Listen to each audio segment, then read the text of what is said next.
See what happened between President Tinubu and Osibanjo when they met in Tanzania. Good morning, everyone, and thank you for tuning in and listening to this headline that we got to hear this morning. As our headline for this morning says that see what happened between President Tinubu and Osibanjo when they met in Tanzania. Well, the meeting took place on the sidelines of the African Heads of State Energy Summit, where President Tinubu is representing Nigeria. The African Heads of State Energy Summit, hosted by the Tanzanian government in collaboration with the African Development Bank Group and the World Bank, aims to advance Mission 300. This initiative seeks to provide electricity access to 300 homes people in Africa by 2030. Discussions during the summit focus on accelerating energy access in underserved regions, renewable energy efficiency, and mobilizing private sector investment. Well, former Vice President Osibanjo, a close ally to President Tinubu, surprisingly contested against him in the APC presidential primary in 2022, which Tinubu ultimately won with 1,271 votes, defeating Obasanjo, Rotimi Amechi, and many others. And that was what I was said here concerning this headline today this morning, which says here that see what happened between President Tinubu and Obasanjo when they met in Tanzania. And well, of course, yes, of course, you had it for me this morning. And if you're not a subscriber, the best you can do right here right now is to tap that subscribe button, yeah, with the notification bell so that anytime of any new video, you'll be the first to get notified about it ASAP.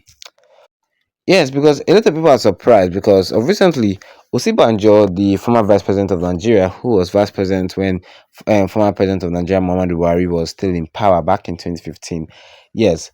So yeah, Osibanjo, the former vice president of Nigeria, met with the current president of Nigeria, President Bola Ahmed Tinubu, in Tanzania concerning a meeting to help uplift African homes. I'll talk much about that later. Well, people were surprised that Osibanjo and Tinubu, though they're from the same political party, though they like each other, though they respect each other, but you remember that time that they did primary elections in the APC to pick the candidate for the next general election.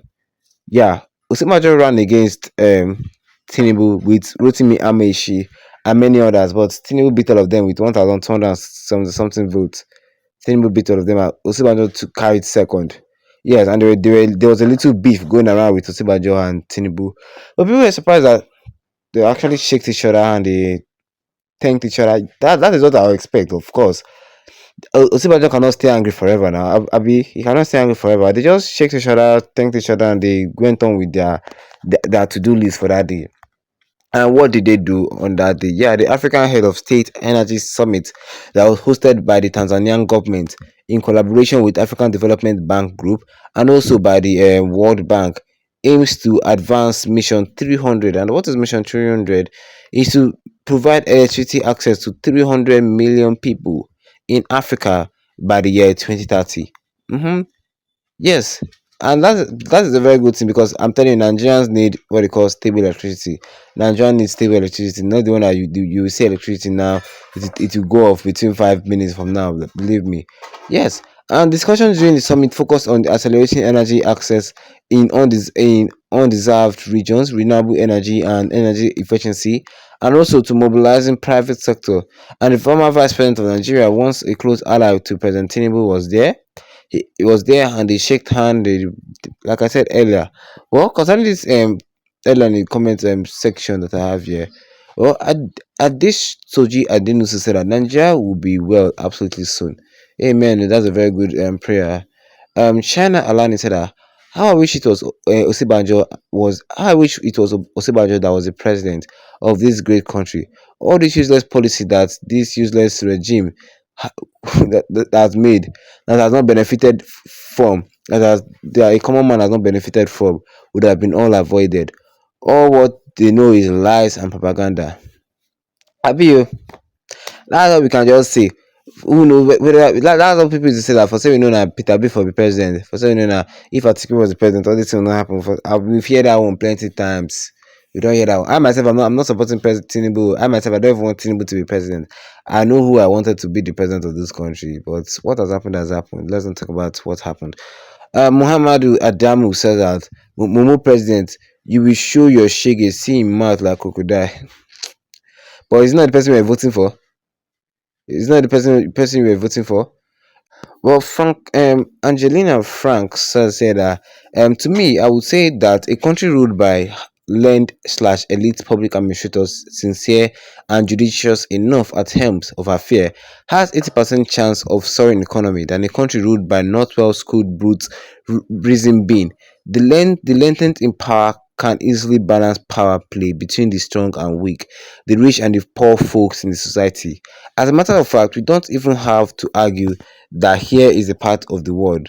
Nigeria, with what we have been going through close to a decade now. I mean, more than close to a decade now.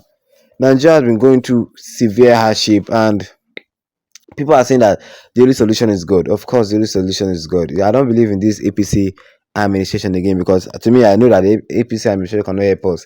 They no fear help us. Yes, and Prince Amos Bile said that it was Osibanjo's seat Tinubu hijack as a stolen mandate guru. How many seats has Tinubu hijacked?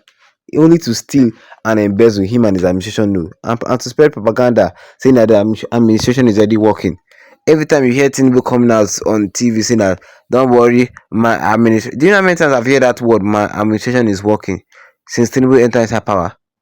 You keep hearing it. In every anytime Tinubu want to talk, or anytime Bayo Nanuga want to give a speech, don't worry, our reforms are working. This even when Remi Tinubu, his wife, was talking, this is working. We have do. Nigerians are still poor. All your this thing that are working, Nigerians are still what? Poor. So nothing is working. They should just stop deceiving us. Nothing is working. What do you guys think? Tell me concerning this. Drop your own comment in that comment section, Jerry.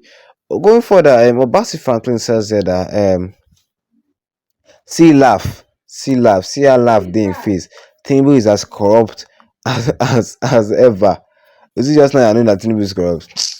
Nigeria can the point is that Nigeria cannot just be good as far as say people like Tinubu are just still alive. I'm telling you, or are still influencing our political sector. People like Tinubu, we have to remove them from our politics. 100%. What do you guys think? Tell me. Drop your own comments in the comment section. Don't forget to leave a like on this video. Then tap the subscribe button. Yes, big red on with the notification bell so that anytime of any new video, you'll be the first to get notified about it. Once again, thank you for tuning in and have a wonderful day. I love you.